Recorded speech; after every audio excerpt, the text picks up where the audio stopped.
بسم اللہ الرحمن الرحیم۔ السلام علیکم۔ لاکھوں کروڑوں درود و سلام ہمارے آقا حضرت محمد مصطفیٰ صلی اللہ علیہ وآلہ وسلم اور ان کی آل پاک پر۔ آج میں آپ کو جنگ فجار اور حلف الفضول کے بارے میں بتانے جا رہی ہوں۔ اسلام سے پہلے عربوں میں لڑائیوں کا ایک طویل سلسلہ جاری تھا۔ انہی لڑائیوں میں سے ایک مشہور لڑائی جنگ فجار کے نام سے مشہور ہے۔ عرب کے لوگ ذی القعدہ، ذی الحجہ، محرم اور رجب کے 4 مہینوں کا بے حد احترام کرتے تھے اور ان مہینوں میں لڑائی کرنے کو گناہ جانتے تھے، یہاں تک کہ عام طور پر ان مہینوں میں لوگ تلواروں کو نیام میں رکھتے تھے اور نیزوں کی برچھیاں اتار لیتے تھے۔ مگر اس کے باوجود کبھی کبھی کچھ ایسے ہنگامی حالات درپیش ہو گئے کہ مجبوراً ان مہینوں میں بھی لڑائیاں کرنی پڑیں۔ ان لڑائیوں کو اہل عرب حرب و فجار، گناہ کی لڑائیاں کہتے تھے۔ سب سے آخری جنگ فجار جو قریش اور کیس کے قبیلوں کے درمیان ہوئی، اس وقت حضور صلی اللہ علیہ وآلہ وسلم کی عمر شریف 20 برس کی تھی۔ چونکہ قریش اس جنگ میں حق پر تھے، اس لیے ابو طالب وغیرہ اپنے چچاؤں کے ساتھ آپ نے بھی اس جنگ میں شرکت فرمائی، مگر کسی پر بھی ہتھیار نہیں اٹھایا، صرف اتنا ہی کیا کہ اپنے چچاؤں کو تیر اٹھا اٹھا کر دیتے رہے۔ اس لڑائی میں پہلے کیس پھر قریش غالب آئے اور آخر کار صلح پر اس لڑائی کا خاتمہ ہو گیا۔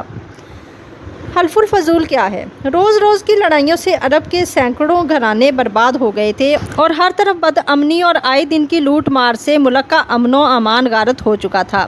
کوئی شخص اپنی جان و مال کو محفوظ نہیں سمجھتا تھا، نہ دن کو چین نہ رات کو آرام۔ اس وحشت ناک صورتحال سے تنگ آ کر کچھ صلح پسند لوگوں نے جنگ فجار کے خاتمہ کے بعد ایک اصلاحی تحریک چلائی۔ چنانچہ بنو ہاشم، بنو زہرہ، بنو اسد وغیرہ کے قبائل قریش کے بڑے بڑے سرداران عبداللہ بن جدعان کے مقام پر جمع ہوئے اور حضور صلی اللہ علیہ وآلہ وسلم کے چچا زبیر بن عبد المطلب نے قوم قریش کے موجودہ حالات کو سدھارنے کے لیے کوئی معاہدہ کرنا چاہا۔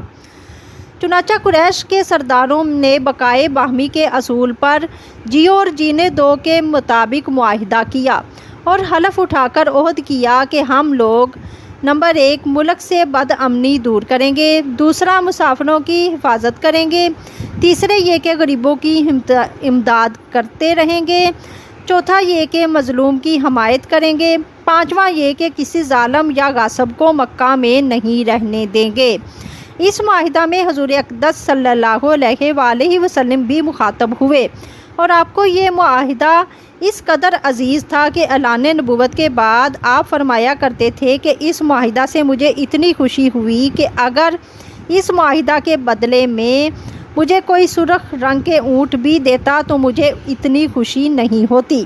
اور آج اسلام میں بھی اگر کوئی مظلوم یا آل حلف الفضول کہہ کر مجھے مدد کے لیے پکارے تو میں اس کی مدد کے لیے تیار ہوں۔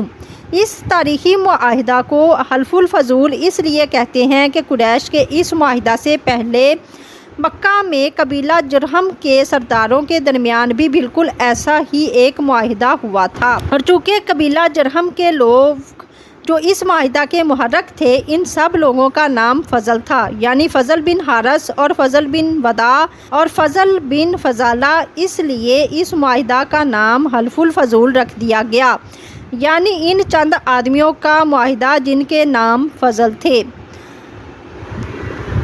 معاہدہ حلف الفضول کے بعد مکہ مکرمہ میں کافی امن ہو گیا۔